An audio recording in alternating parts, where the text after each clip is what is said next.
Well, welcome back to the Red Beard Outdoors podcast. I'm Jonathan, your host, and here at Red Beard Outdoors, I talk about faith, family, fitness, and the outdoors. I am personally on a journey on my own to become a better version of me. I am currently 31 years old, and man, that sounds so old. But man, I'm just loving life. I live in Utah. I have an amazing family. I have 5 children. I have a beautiful wife. And I just want to be a better version of me spiritually, physically, emotionally, every single day. And that's what I strive for. I'm nowhere near perfect, but I'm working on progress every day, one step at a time, daily investments. So that's what I talk about here on the podcast, guys. And I don't do a lot of editing. I don't do anything too fancy. I'll trip over my words and just enjoy talking to you.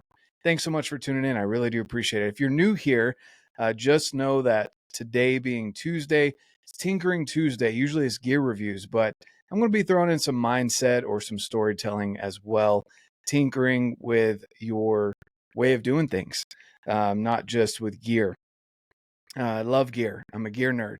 But as far as tinkering goes, man, I just love telling stories and sharing experiences so that you can get better as well, and hopefully learn from my failures as much as I do, without you having to go through those failures. And then on Saturdays, I have awesome guests, people that are experts in their fields, people that are just wanting to live a better life and have learned and want to share their experience with you as well. For all of those reasons, guys, I appreciate you tuning in. Look forward to those episodes. Subscribe to the channel if you're watching on YouTube. And if you're not, if you're listening to the audio only version, follow and subscribe there as well. Leave a review, even if it's one word. Definitely appreciate that. And on any of my episodes, guys, all of the partners of the show, they're all there down below. Excuse me. I put them in every single episode so you can go through. And if you're in the market to support me through buying you new gear, I love giving you a discount and supporting the partners of the show. If you're not able to support financially, again, just leave a review, subscribe, and share. Tag me on social media. I'd really appreciate that as well, guys. With that being said, I'm going to tell you about my first elk with a bow. Man, it's been a couple years in the making. So let's back up a little bit here. First and foremost, guys, I started hunting. Well, I was born with a lifetime hunting and fishing license gifted to me by my great grandfather. He had the foresight to know that those wouldn't always be available, and he wanted to purchase one for me at my birth. And that was out in North Carolina, where I'm from. I used the fishing portion of that license pretty much every year of my life growing up. Absolutely loved fishing. But one year I went out and went to do a rifle whitetail hunt. And for me personally, it just didn't make sense. I don't want to upset anyone. I don't judge anybody that goes out and does rifle hunting with whitetail. But for me, I love animals, and it just seemed too easy to just have 3 shooting lanes, one with feed, one with a salt lick, and one with a feeder on the other end. All of those things, it just didn't make sense to me. And so I didn't really enjoy hunting per se, because none of my family members used a bow. It was just a rifle, and so I stuck with archery. Or sorry, I stuck with fishing all of my life growing up. Then I came out west. So I served an LDS mission. If you don't know what LDS is, it's the Church of Jesus Christ of Latter-day Saints, aka Mormon, as a lot of people may know that. But I grew up that way and chose to serve a mission. An LDS mission, went down and served in Mexico for 2 years. So yes, I'm fluent in Spanish. If you guys need translator help, let me know. Be more than happy to help. Came back to Utah, and I went to go back to college, but I wanted to save up some money first. My mom had moved out here at the time, and so came out here and was saving up for college, and ended up finding a beautiful woman and got married, and also went to college, finished that up, and I fell in love with the West. I fell in love with the public land out here. I fell in love with the animals. I mean, the mule deer compared to whitetail, they're just majestic. Elk are amazing. Turkeys, the mountains, public land, hiking, all of it. Absolutely love it. And so, with that being said, someone in our neighborhood went over to help him move something or something along those lines, and saw all of his Euro mounts in his garage, and asked him if I could tag along and go on a hunt. This was, I probably should have written down the date. I'm terrible at journaling, but it's been almost a decade. It's probably been 8 years or more. After that first year of just tagging along with Brent, who's one of my best friends, I ended up investing in a rifle and got into Western hunting. And for the first couple years, I was successful on all of my tags. I never really went for elk, but deer, between does and bucks, I was successful every single year. And that was a couple years. And then I decided to try elk, went out for elk, and realized there's a lot of people that hunt elk with a rifle. So we call it the Orange Army, the Pumpkin Patch, whatever you want to call it. And I didn't want to deal with that. So what I ended up doing was I went over to archery because my buddy had bugged me for a couple years, said he didn't really have any family members that would shoot with him anymore or go archery hunting. And he knew I was into fitness. And long story short, went way down the rabbit hole of archery, as you guys know. And along those lines, you can see my progress over the last couple years. And I got a bow and told myself, within the first year, I wouldn't apply for or get a tag until I'd been shooting a bow for a year. That was a personal choice, nothing against people that pick up a bow and go hunting. But I wanted to be as ethical as possible. And anyway, the first year I had a bow. I didn't draw any archery tags. And I did have a muzzleloader tag. So I shot a buck with a muzzleloader and didn't end up getting any elk that year. Learned a lot, saw some elk for the first time in person, and I fell in love with the creatures. I say first time alive in person. I had been on a rifle hunt with my buddy the year before, and that's kind of what got me hooked on elk. Because he shot one with a rifle, and walking up on that, cleaning it, packing it out, it was just an experience that I wanted to repeat over and over again. So fast forward again to my first year bow hunting. We got into some elk. I learned a ton by listening to some amazing individuals, learning from their education, their experiences. And then the second year, I went out again.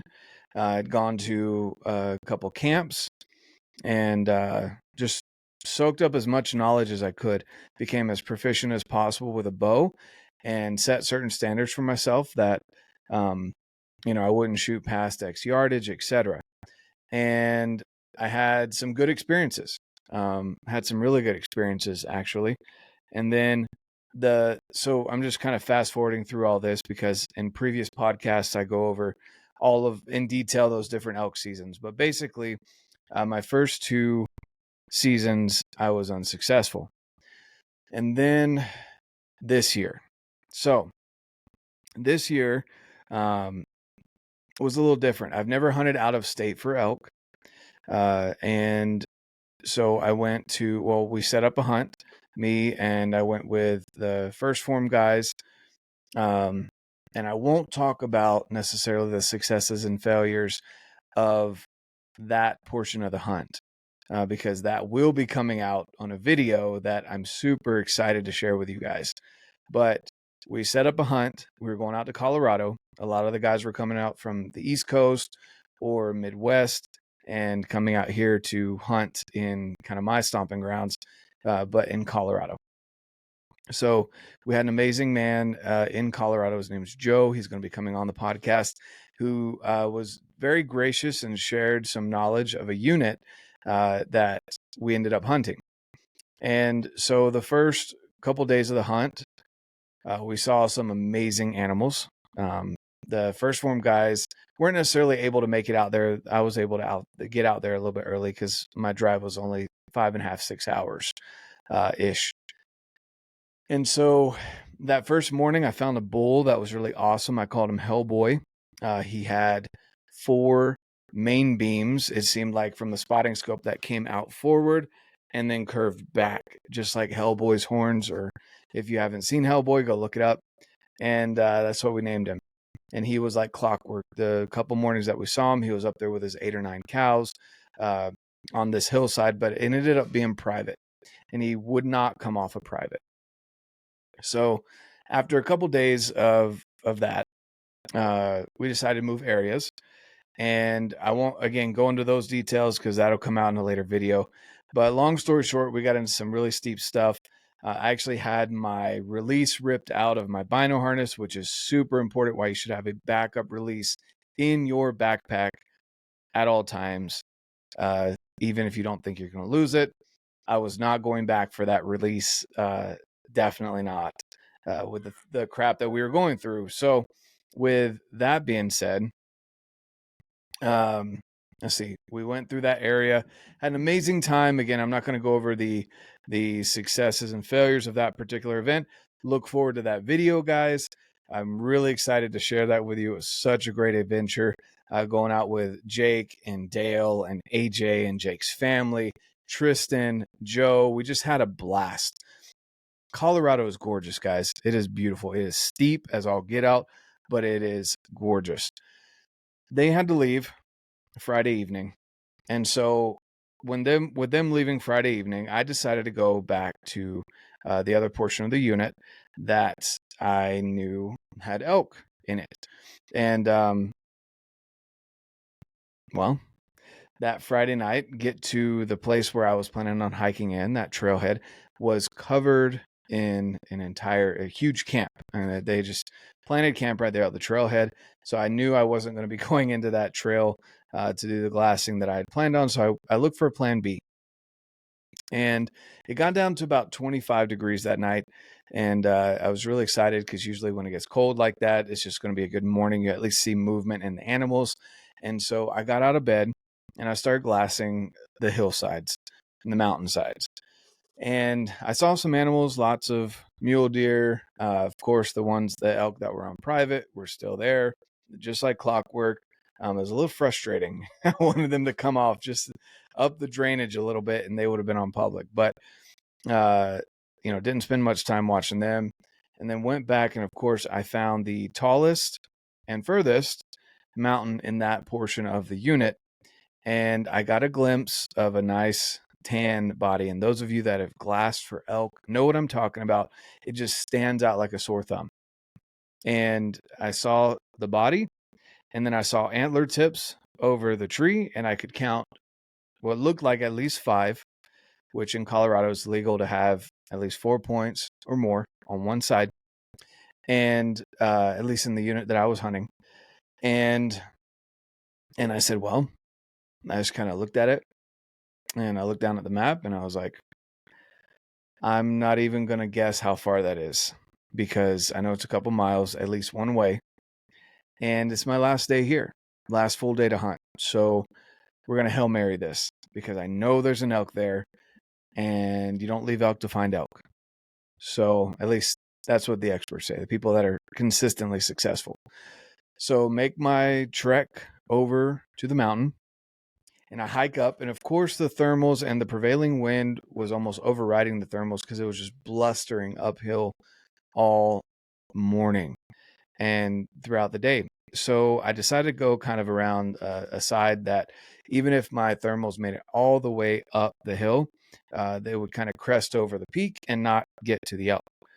So I get up to about where the tree line was that I had last seen them kind of feeding down into. And I start to side hill. And as I'm side hilling, I let out a bugle, didn't hear anything, got my one trekking pole and my bugle tube over here, and I have my bow in my left hand. And I kind of crest over this tiny little ridge of this drainage, and I go to set my trekking pole down and my bugle tube down. And I look up and there's this dark Y, about 30 yards is what it ended up being from me. And by the dark Y, I mean there's a face with a spike looking right at me. So I freeze. And luckily I'd already set my tube and trekking pole down. And I freeze there. And the winds are still blowing uphill, so they're not going to him. He can't figure out what I am. And they were bedded. And I say they because there was an elk behind him. And spikes are not legal, so I didn't bother knocking an arrow or any of that.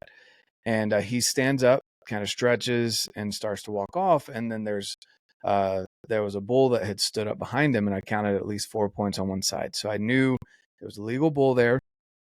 And but unfortunately, the spike was acting almost like a bodyguard, where they were both broadside, but the spike was right in front of him, and there was no shot.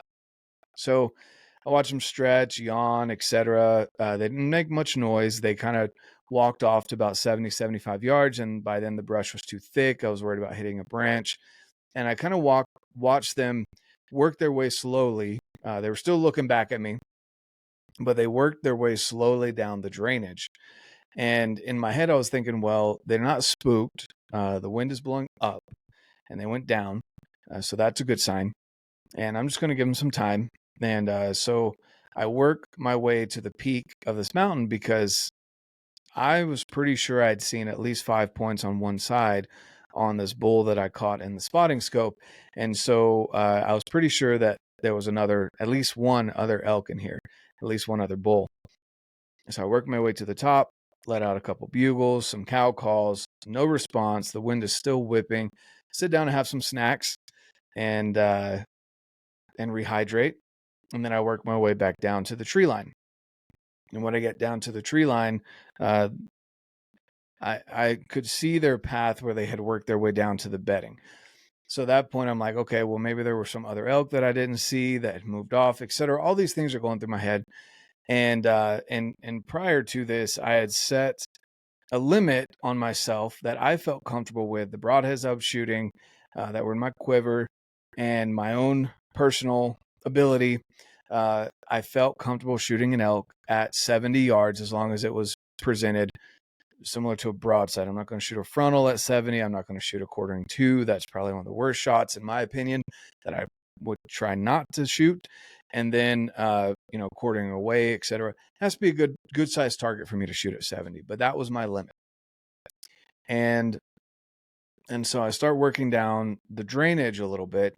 And as I'm working down the drainage, I just paused for a second to look at the map because at this point I'd lost their tracks. There was a lot of brush, etc. So there wasn't really any definitive tracks. They weren't running. They obviously weren't bleeding or anything. So I kind of lost their tracks a little bit. I figured where they would go following the contour lines and looked at the map, and there was a spot where there was it wasn't a cliff, but it was a really steep back wall, a bench, some shade, and I just kept thinking, like, that would be an amazing spot. If I was an elk, that'd be a great spot to bed. You're protected from the back. It's all crunchy around you. So if anything tries to approach you from either side, you're going to hear it. And the wind's blowing just crazy uphill. So you'll be able to smell anything that's coming from below you. So I get kind of to the edge of this little ridge there. And I said a prayer. And now, just about any time I go out hunting, I say a prayer similar to, provide me with a shot opportunity if it's your will. And I understand that if it's not, it's not. But, if it's in the cards for me, I'd appreciate at least a shot opportunity. And then at that point, it's within my power to make that shot. And that's something that you train for all year. I firmly believe that you should be training year round with your bow, get comfortable with it. So I say that prayer, I look up, and oh man, I'm getting chills. The bull was sitting right there. And at first I was a little spooked because you got to understand the brush was kind of loud that day. It was almost like walking on popcorn. And he was broadside to me, but his head was kind of angled towards me. And I mean, this is a steep downhill slope. Just to give you an idea, it was almost a 30-degree downhill slope from where I was to where the bull was. I couldn't see the spike, and I knew the spike was with him, so I was concerned about spooking the spike and making him run. And two, I thought he had seen my movement. Well, I pull up my binoculars, and I see that he's dozing. He's not looking at me, he's dozing. So I take 2 steps to the right where the trees were blocking his view of me, and I basically had his entire body. It was almost like Total Archery Challenge, where I could pick a spot and fling the arrow. And I then at that point pull up the rangefinder, and I could take a breath, take my time, pull up the rangefinder, and with the angle compensation, he was exactly 70 yards at a negative, I think it was 25 or 26 degree slope downhill. So, I dial my sight, get it to 70, and the elk, the way he was positioned, because he was bedded, I was concerned that if you know the anatomy of an elk, and I'm no expert, but from what I understand, their shoulder blades are really thick. And from what I've seen personally, their shoulder blades are really thick. And then when they lay down, their rib cage almost kind of compresses a little bit. So it forms this really nice barrier protection around their vitals. So I decided to shoot more towards the back of the lungs and liver, kind of in that area, back lungs, liver. And so with that, I decided to shoot this mechanical, which the Evolution's mechanical. I want to say it's the hide. See, Dr. Jekyll. I always get this confused because it's the Jekyll and Hyde. Either way, the Evolution's broadhead mechanical, which is just a crazy, awesome mechanical broadhead. But I chose a mechanical because I wanted there to be a bigger hole, more damage caused, because I knew I was shooting him a little further back than if he was standing broadside where I would shoot. So I chose the mechanical, and here's just, like I said, the wind's blustering uphill like crazy. And all I remember between the time I put the arrow on to when I got started with my shot process is it felt like the wind died. And I got these kind of horse blinders on to where I was super focused. I wasn't shaky. I was still. And all I remember is drawing back. And when I drew back, I don't remember feeling, and I'm drawing, I think it's 83 pounds ish, and it's a smooth bow, but I don't remember feeling the draw cycle at all. And this is the cool part is I drew back. I had plenty of time. I leveled my bubble. I went through my entire process. So I draw back, and I'm using the stand clicker here, the stand C. I draw back, and I'm looking down. Now I've got my bubble. It's level. And then I hinge down and check the bubble again. It's level. My pin is just buried in that spot just behind the shoulder blade. And he's just behind the shoulder blade. And then I take that breath and I roll. And then you can hear this.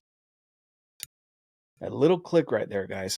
That little click in the stand C did its job. And what that job is it brings me back to the moment to where I say, here I go. And all I remember, and man, it sends chills down my back every time I think about it, was everything just seemed to be perfect. The wind seemed to have died. The bubble was level. And I just pulled through the shot, and it was an amazing, clean break. And then I hear a thwap that So I knew I hit him. He popped up and then ran about 20, maybe 30 yards at the most, and was still within my line of sight. And he stops, and he just kind of hunched. And I saw the spike run over to him as well. And I pulled up my binos, and I confirmed a solid hit. 2 holes, the arrow had gone straight through and had done his job. And he bedded right there. Now, it was again, a further back shot. So what I decided to do after watching him for a little bit of time was I pulled out, marked a spot, and I didn't want to bump him because, like I said, they picked a really great spot to bed. If I'd gone around either side, it would have bumped him. And you know what can happen when they start to run? They can run forever. And I didn't want those chemicals, those hormones pumping through him when I was about to harvest his meat. To be honest with you, that was another thing too. And so I watched him for a while, and when I knew it was going to take him a little bit of time to pass away, I pulled out and walked back out to camp. On my way out, I got to experience pretty cool chuckles. There was a bull, a good 5x5 that was not too far away from me, within 100 yards. I walked off. I got to watch him walk off. Got some footage of him, and then there was another smaller raghorn that got bumped, and he ran off on my way out. And then I met Joe in back of the truck. He was super excited, and we had a good meal. First thing in the morning, we head up there, and I think it was a really good decision to leave him, because by the time we got back up there, I mean, there was blood everywhere, guys. I mean, it was an amazing shot. The arrow did its job. I put it where I wanted it to go. The broadhead did its job. It looks like, and I'm going to call this bull, and this is him right here, I'm going to call him Resilient. That's going to be the name I'm giving him. But Resilient it looked as though he had stood up in the night to rebed one more time and toppled over just from blood loss. So I know I made the right decision by pulling out and getting there first thing in the morning. But I will tell you that everything seemed to come together in that moment. Any of the training that I'd had through, again, there's so many people that I can thank for this, but physical training and nutrition, education through Phorm Outdoors, working with that company has been outstanding. Information from Dan Elkshape, man, I mean, it's priceless, guys. Going to his camps and learning from the experts there, learning about arrow flight and trajectory, choosing the right broadhead for the job, testing the flight of the arrow, choosing the right spine. All of those things came in. Joel Turner, Shot IQ, Stan with the C, the clicker, that whole process, the shot process that I practiced time and time and time again, where I didn't feel the jitters until after the shot, and I saw him bed down, and I just broke down in tears and was super excited and thankful for everything. Wild Arrow for getting the bow set up, PSE. There's so many things, guys, that I'm so grateful for. And I give a shout out to so many people. My wife for taking the kids for 10, 11 days, over 70 miles plus vertical, and everything else that went into that. Joe for coming and helping me pack out. I mean, there's so many things that go into this success story here. But really, guys, it comes down to making sure you have the right equipment. And when I say the right equipment, it doesn't have to be the newest, fanciest, shiniest stuff, but stuff that you can be confident in is going to do the job when the time comes. So that when it comes to making that shot, all you have to do is go through your shot process, and you learn that shot process and you practice it over and over and over again. Guys, I'm no expert. This is my first elk with a bow. First bull. He's a 5x4 right here. Gorgeous bull. Absolutely healthy and just amazing. And I'm so grateful for everyone that chipped in on this. But be confident with your equipment. You don't have to have the newest, shiniest, best stuff. Be confident with it, and then practice repetition over and over and over again. And it took me 3 years to get that bull down. 3 years of work in the gym, 3 years of rucking, 3 years of learning elk, of learning from experts and people that have way more experience than me, that are learning from their own mistakes and teaching others. All of those things, guys, are key. So again, I'm super stoked to share that story with you guys. There's going to be many more to come. I still have tags to fill. It's going to be a great rest of 2023. But if you have any questions or concerns or anything about the gear, like the release, why I like the clicker, here's the arrow that took out Resilient. I'll show you guys the broadhead. So it went about this far into the dirt. So, but I'll show you. I mean, this broadhead, if you've never seen the Evolution mechanical, my goodness. Look at that thing. It's got that kind of fixed cut on contact, and then it's got that, it's almost a 2-inch, if not a 2-inch. I think it is a 2-inch cutting diameter. Either way, the MFJJ half search right there, Podium Archery, Victory, Rip, TKOs, 250 spine, and then the AAE hybrids with an extreme helical. I understand it's extreme. First Phorm Outdoors fletchings and Wild Arrow. All of that's the gear, guys, but really what it came down to was being confident with it and then following my process. So I'd love to hear down below. Drop it if you're watching on YouTube. What is your shot process? What questions do you have? And then, again, guys, I'm not trying to pose as some expert, but I do want to share this experience with you and what I know kept me calm and gave me the experience that I'll always remember. I won't have to say, "Oh man, I don't know what I was thinking when my shot went off."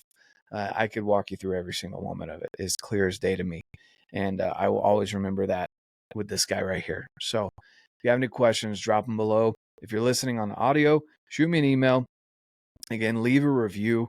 I really appreciate it, even just one word, and shoot me a message on Instagram. I'd love to hear from you guys. And share your successes with me as well. I absolutely love seeing when people tag out and have cool stories to tell. And heck, maybe even get it on the podcast here. I'd love to hear those stories and share them with others. So with that being said, guys, thanks so much for tuning in. Really appreciate you. And of course, get out, live your life, and love it.